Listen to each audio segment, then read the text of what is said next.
कहाणी शनिवारची. मारुतीची. आटपाट नगर होतं. तिथं एक ब्राह्मण होता. त्याला एक सून होती, एक मुलगा होता. मुलगा प्रवासाला गेला होता. सासू सासरा देवाला जात असत. भिक्षा मागून धान्य आणीत असत. सून घरात स्वयंपाक करून ठेवीत असे. सासू सासऱ्यांना वाढीत असे. उरलं सुरलं आपण खात असे. असं होता होता श्रावण मास आला. संपत शनिवार आला. तसा संपत शनिवारी आपला एक मुलगा आला. बाई बाई, मला नाहू घाल, माखू घाल.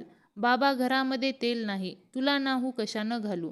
माझ्यापुरतं घागरीत असेल, थोडं शेंडीला लावून नाहू घाल, जेवू घाल. घागरीत हात घालून तेल काढलं, त्याला नाहू घातलं, जेवू घातलं, उरलं सुरलं आपण खाल्लं.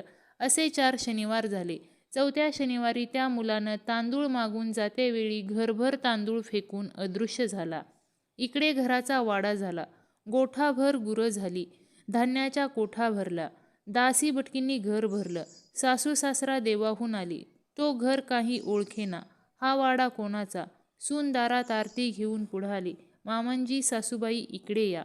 अगं, तू कोणाच्या घरात राहिली आहेस? तिनं सर्व हकीकत सांगितली. शनिवारी एक मुलगा आला. बाई बाई, मला नाहू घाल, माखू घाल. बाबा, घरामध्ये तेल नाही, तुला नाहू कशानं घालू. माझ्यापुरतं घागरीत असेल, थोडं शेंडीला लावून नाहू घाल, जेवू घाल. घागरीत हात घालून तेल काढलं, त्याला नाहू घातलं, जेवू घातलं, उरलं सुरलं आपण खाल्लं.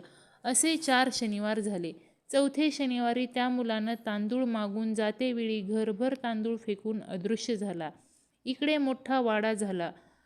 तुम्ही चुकाल म्हणून मी दारात उभी राहिले, असं म्हणून त्यांना आरती केली. सर्वजण घरात गेली.